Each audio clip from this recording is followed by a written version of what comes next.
En el oscuro submundo de la MS-13, las historias de violencia y crueldad no tienen límites. El joven de 17 años apuñaló al adolescente de Maryland 13 veces. El niño fue encontrado desmembrado. Se turnaron para matar a la víctima con el machete. Aunque la MS-13 ha estado a menudo dominada por figuras masculinas, dentro de este oscuro tapiz surgen historias de mujeres feroces que han grabado sus nombres en los anales de la infamia.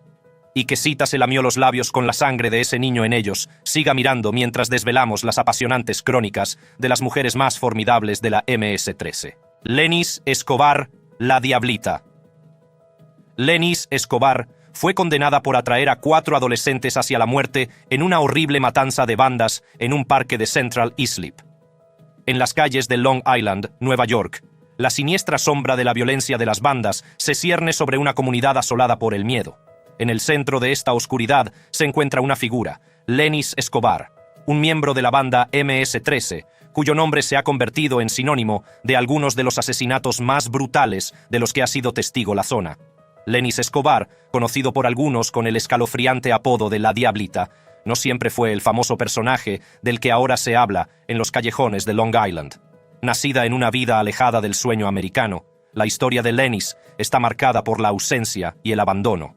Con ambos padres fuera de escena, el vacío en su vida se convirtió en un caldo de cultivo para las semillas de la desesperación y la desesperanza. Al crecer, Lenis se enfrentó a dificultades que doblegarían y quebrarían el espíritu de muchos. Los malos tratos físicos y psíquicos le dejaron cicatrices difíciles de curar, y la falta de orientación paterna la llevó a buscar pertenencia en los lugares equivocados. Fue esta búsqueda la que la llevó a los brazos de un miembro de alto rango de la MS-13, un novio que le ofreció una retorcida apariencia de la familia que nunca tuvo. La MS-13, una banda con raíces que se extienden como la hiedra venenosa por América, desde las calles de El Salvador hasta los barrios de Long Island, se convirtió en su refugio. Pero este refugio tuvo un coste. La banda, conocida por sus tácticas brutales y sus actos despiadados, exigía lealtad y obediencia. Lenis, tratando de hacerse un hueco en este peligroso entramado, encontró su papel en una historia que pronto se convertiría en uno de los episodios de violencia de bandas más impactantes que Long Island había visto jamás. A medida que la historia de Lenis avanzaba, su implicación con la banda se profundizaba. No era solo la novia de un miembro de la banda, se convirtió en una participante activa en las actividades de la banda, un papel que acabaría conduciéndola por un camino del que no había vuelta atrás. El escenario de la tragedia eran las redes sociales, un escenario moderno en el que las bravuconadas pueden difundirse con solo pulsar un botón. Fue aquí, en el escenario digital, donde las víctimas, 4 jóvenes de Long Island, sellaron sin saberlo su destino. Justin Yubicura, Michael López, Jorge Tigre y Jefferson Villalobos, todos ellos con edades comprendidas entre los 15 y los 20 años, tomaron la fatídica decisión de publicar fotografías en las que aparecían carteles asociados a la MS-13. Para ellos, se trataba de una acción inofensiva. Para ellos, se trataba de un acto inofensivo, una llamada de atención y quizá un intento equivocado de ganarse el respeto. Pocos sabían que sus acciones llamaron la atención de Lenis Escobar, que vio la oportunidad de demostrar su valía a la banda que se había convertido en su familia. La promesa de compañía y diversión. Invitaron a las víctimas a un parque aislado con el pretexto de una reunión amistosa para fumar marihuana, una treta que desembocaría en una emboscada mortal.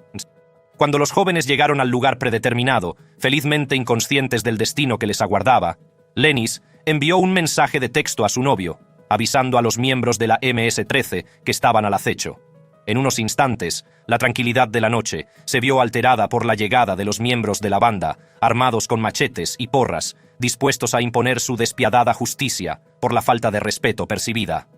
La emboscada fue rápida y brutal. Las víctimas, rodeadas y en inferioridad numérica, no tuvieron ninguna oportunidad ante la embestida.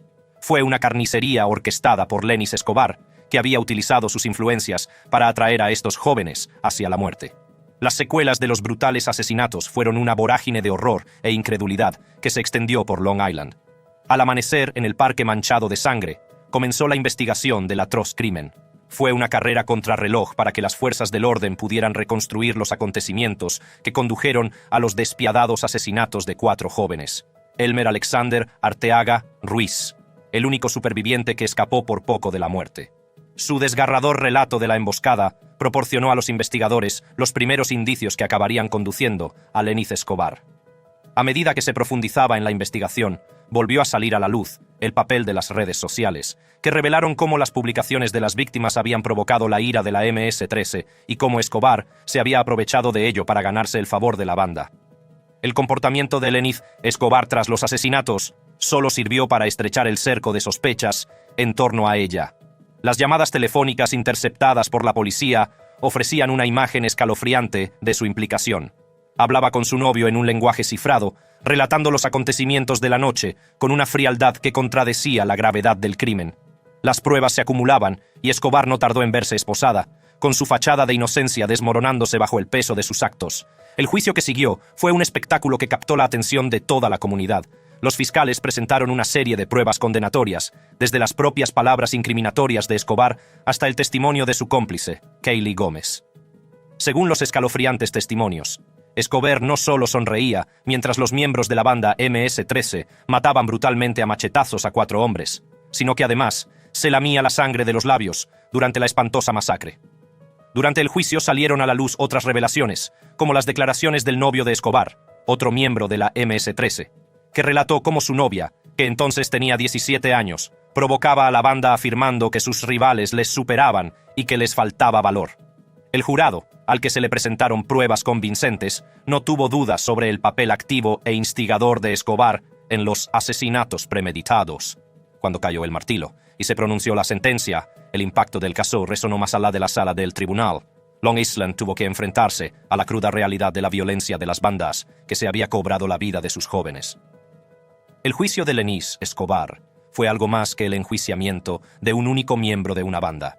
Fue una llamada de atención sobre la amenaza generalizada que la MS-13 suponía para el tejido social de la comunidad. Carla Jacqueline Morales. Al igual que Eleniz Escobar, Carla Jacqueline Morales cayó en la tentación de la banda MS-13. Morales, a la tierna edad de 17 años, se vio enredada en esta red de lealtad a la banda. Su historia no es única.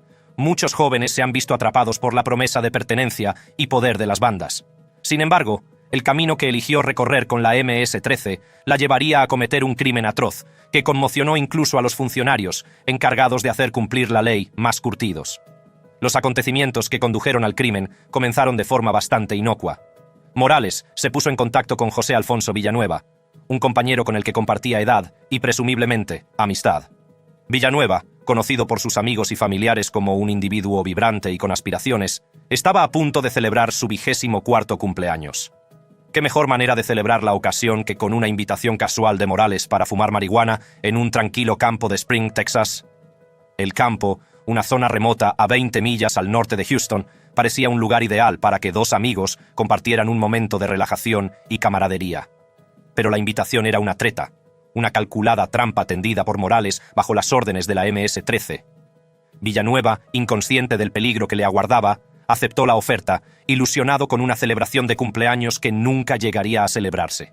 El escenario estaba preparado para un crimen que no solo acabaría con una vida, sino que revelaría las profundidades de la traición de la que era capaz Morales. El fatídico día, cuando Villanueva y Morales llegaron al campo, el ambiente estaba cargado de fatalidad inminente. Ocultos a la vista, 5 miembros de la banda MS-13 acechaban con intenciones mortales. La banda tenía una cuenta pendiente con Villanueva, que supuestamente les había faltado al respeto en una batalla de rap. En el retorcido código de honor de la MS-13, tales desaires no podían quedar impunes, y una brutal represalia era la única respuesta aceptable. Villanueva fue acuchillado sin piedad, y la hoja del machete atravesó el silencio crepuscular con la misma facilidad con que lo hizo con su carne. En un intento desesperado por escapar, echó a correr, pero la brutalidad de la banda no tenía límites. Sonaron disparos y Villanueva cayó. Su vida se extinguió en un campo que debía ser un lugar de celebración. Las secuelas del ataque fueron tan frías como el propio acto. El cuerpo de Villanueva permaneció sin descubrir durante una semana, y su ausencia fue un vacío cada vez mayor en las vidas de quienes le conocían y le querían. El descubrimiento de sus restos enviaría más tarde ondas de horror a toda la comunidad de Houston, un duro recordatorio de la despiadada presencia de la banda.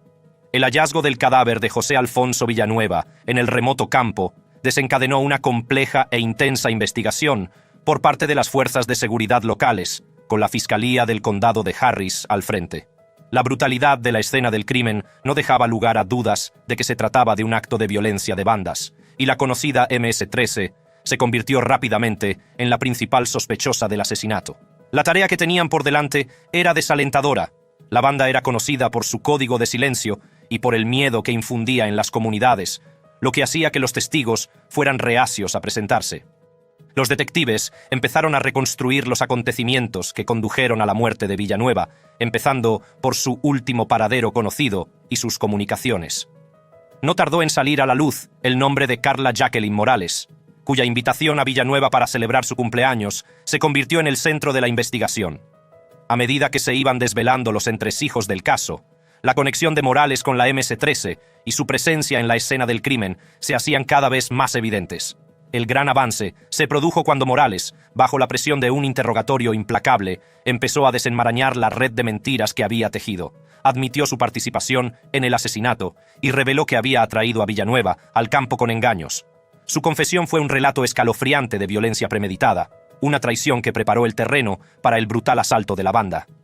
Gracias al testimonio de Morales, las autoridades pudieron localizar y detener a los 5 miembros de la banda implicados en el asesinato. Cada detención arrojaba más luz sobre el funcionamiento interno de la MS-13 y la despiadada aplicación por parte de la banda de su retorcido código. Se recuperaron el machete y las armas de fuego utilizadas en el asesinato, que se sumaron a las pruebas cada vez más numerosas contra la banda. El proceso judicial estuvo cargado de tensión, mientras la comunidad se enfrentaba a la realidad de la violencia de las bandas en su seno. Estaba previsto que Morales, ahora figura clave en el caso, fuera juzgado en octubre de 2021. Sin embargo, Morales cometerá un acto descarado que conmocionará al tribunal. Esta noche, una mujer acusada de atraer a un hombre de Houston hacia su muerte a manos de despiadados pandilleros se da a la fuga. Morales se había cortado el monitor del tobillo y huyó, eludiendo la captura durante 9 meses. Su fuga añadió un nuevo grado de notoriedad al caso, que la presentaba no solo como cómplice de asesinato a sangre fría, sino también como prófuga de la justicia. La huida de Morales llegó a su fin cuando fue detenida. El inminente juicio se cernía sobre ella, un ajuste de cuentas por el papel que desempeñó en el despiadado asesinato de Villanueva. En un sorprendente giro de los acontecimientos, justo antes de la selección del jurado, Morales se declaró culpable del cargo de asesinato. La declaración formaba parte de un acuerdo por el que sería condenada a 30 años de prisión, una decisión que supuso un sombrío cierre de un caso que había atormentado a la comunidad de Houston. La brutalidad del crimen, agravada por la traición de una supuesta amiga, dejó a los residentes conmocionados y en busca de respuestas. La sensación de seguridad de la comunidad se hizo añicos, sustituida por un miedo palpable a que una violencia semejante pudiera producirse en sus propios patios traseros. Los líderes y activistas de la comunidad se unieron y pidieron más recursos y apoyo para abordar las causas profundas de la participación de las bandas. Se reforzaron los programas de divulgación para ofrecer a los jóvenes alternativas al estilo de vida de las bandas. Las iniciativas educativas se centraron en los peligros de la afiliación a las bandas y en la importancia de tomar decisiones positivas en la vida. La respuesta de la comunidad fue de resiliencia y unidad, con un compromiso colectivo para sanar y prevenir futuros incidentes. Las implicaciones más amplias de la actividad de las bandas en la zona se convirtieron en un tema de debate urgente. La presencia de la MS-13 en Houston no era un fenómeno aislado, sino que formaba parte de una red nacional e internacional de delincuencia organizada. La capacidad de la banda para reclutar y adoctrinar a jóvenes como Morales puso de relieve la necesidad de un enfoque polifacético de la prevención de las bandas, que incluyera la aplicación de la ley, los servicios sociales y la participación de la comunidad. Venus Romero Iraeta. El joven de 17 años apuñaló 13 veces al adolescente de Maryland. La MS-13, también conocida como Mara Salvatrucha, no es solo una banda, es un oscuro imperio del crimen que ha extendido sus tentáculos por todo el continente americano. Surgió en las calles de El Salvador, devastadas por la guerra en los años 80, y se convirtió en un refugio para los perdidos, los marginados y los que buscaban el poder en el número. La violenta reputación de la banda, marcada por sus característicos tatuajes y sus despiadados códigos, la ha convertido en objeto de temor y fascinación. En medio de este mundo de caos y anarquía, comienza la historia de Venus Romero Iraeta. Nacida a principios de los años 2000, Venus vivió en un entorno en el que las fronteras entre el bien y el mal estaban difuminadas por la supervivencia. De niña, se enfrentó a la dura realidad de los territorios dominados por las bandas, donde la lealtad a la banda era a menudo la única garantía de protección y pertenencia. Su descenso a las filas de la banda fue una confluencia de circunstancias y elecciones, un camino que muchos jóvenes en su situación han recorrido. Los primeros años de la vida de Venus se vieron empañados por la falta de estabilidad y la presencia del peligro a cada paso.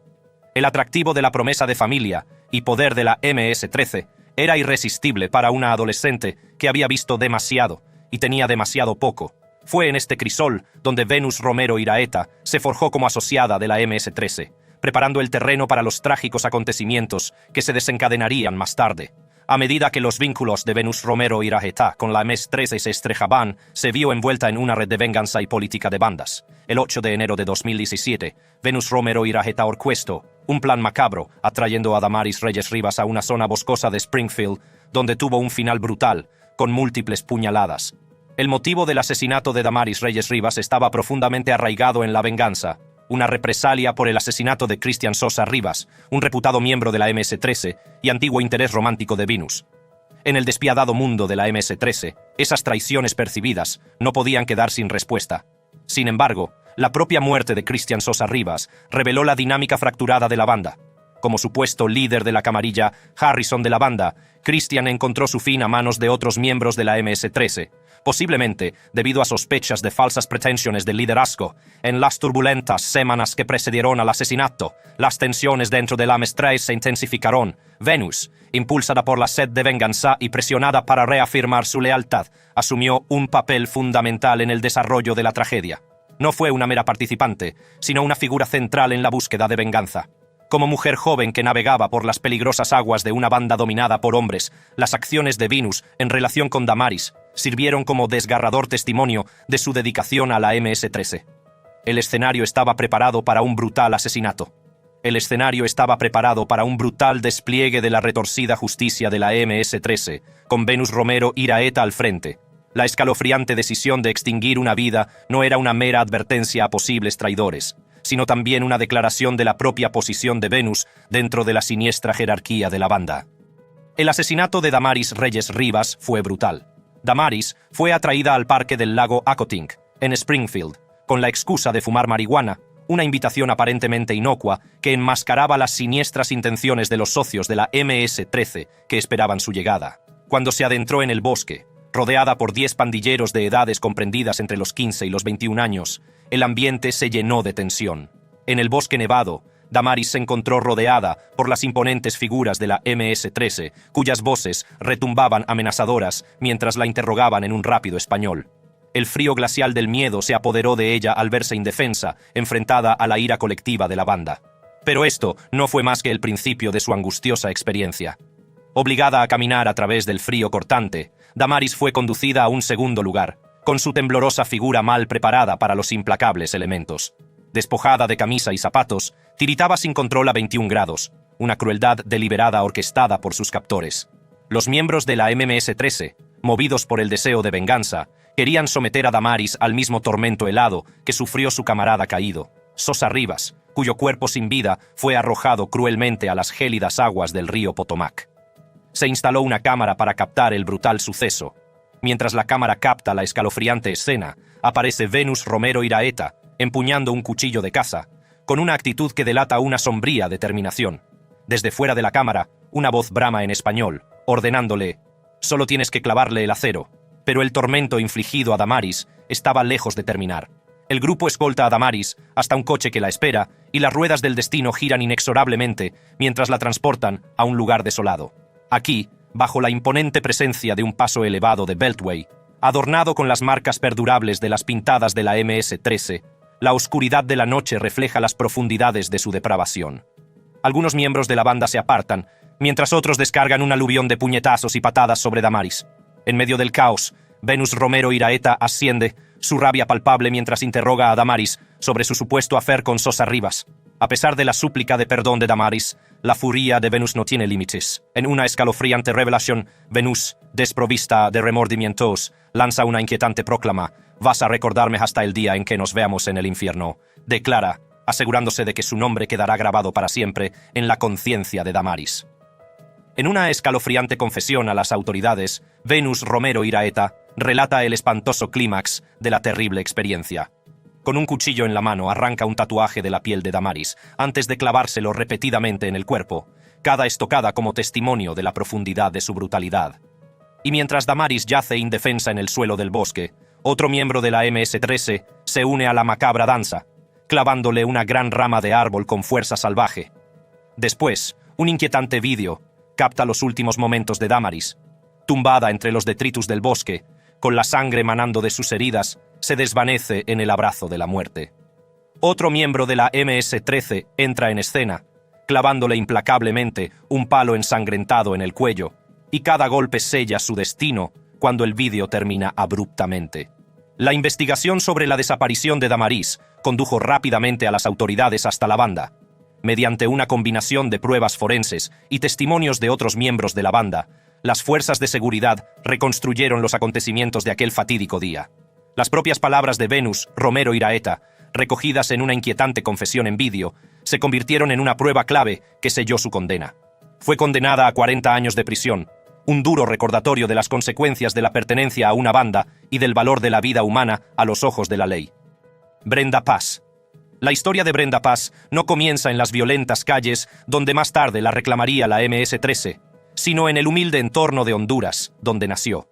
Su viaje a Estados Unidos, como el de muchos inmigrantes, se vio impulsado por la promesa de una vida mejor, lejos de la pobreza y la inestabilidad de su país natal. Sin embargo, la realidad que le esperaba en la tierra de las oportunidades distaba mucho del sueño que ella y su familia habían imaginado.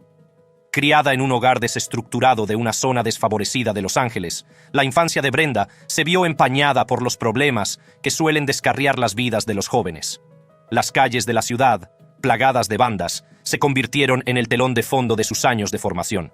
Fue aquí, en medio del caos y el atractivo de la cultura de las bandas, donde Brenda encontró un sentimiento de pertenencia que su desestructurada vida familiar no pudo proporcionarle.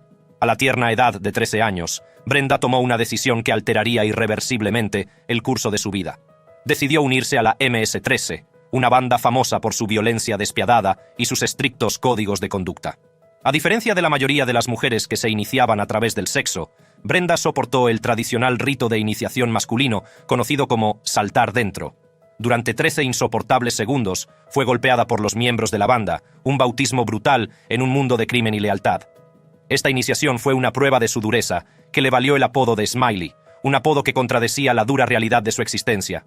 Como miembro de pleno derecho de la MS-13, la vida de Brenda quedó inextricablemente ligada a las actividades de la banda.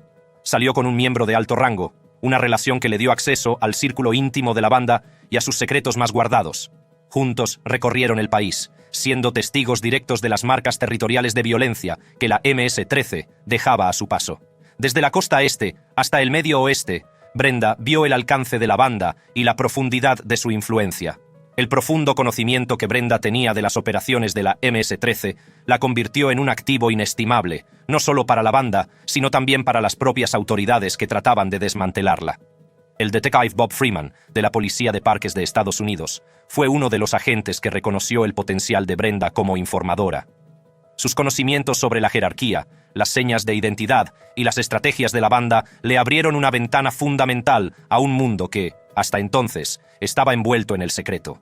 A pesar de su profundo arraigo en la vida de la banda, Brenda llegó a un punto de inflexión cuando decidió cooperar con la policía. El catalizador de esta decisión fue el miedo a ser acusada de un asesinato del que había sido testigo, un crimen que podía sellar su destino dentro del despiadado sistema judicial. La cooperación de Brenda no fue un simple acto de autoconservación, sino un riesgo calculado que puso su vida en peligro. Comenzó a divulgar información sobre las operaciones de la MS-13, arrojando luz sobre sus ambiciones de convertirse en la banda hispana preeminente, marcada por un reguero de asesinatos y homicidios. La información que Brenda proporcionó fue crucial y permitió avances decisivos en al menos 60 casos. Su testimonio fue un tesoro para las fuerzas del orden, ya que ofrecía un nivel de detalle y precisión hasta entonces inalcanzable. El detective Freeman observó que la mayor parte de la información que Brenda compartía era verídica, lo que confirmaba su condición de fuente fiable y de confianza. Mi vida loca. El tatuaje significaba los 3 destinos que aguardaban a los miembros de la MS-13: la cárcel, el hospital o el cementerio. El deseo de Brenda de liberarse de este ciclo de violencia y venganza era un audaz paso hacia la redención, una oportunidad de empezar de nuevo. Como informante, la vida de Brenda corría un peligro constante. Había mucho en juego y el peligro era real. La MS-13 era conocida por su brutal aplicación de la lealtad y su despiadado trato a los traidores. El lema de la banda, ver, oír y no hablar mal, era un código por el que sus miembros vivían y morían. La decisión de Brenda de colaborar con la policía fue un desafío directo a este código y la situó en el centro de un juego mortal del gato y el ratón. Para protegerla, Brenda fue incluida en el Programa Federal de Protección de Testigos, una medida destinada a protegerla de la ira de la banda. En esta nueva y aislada existencia, Brenda fue apartada de su vida pasada y de los peligros que conllevaba.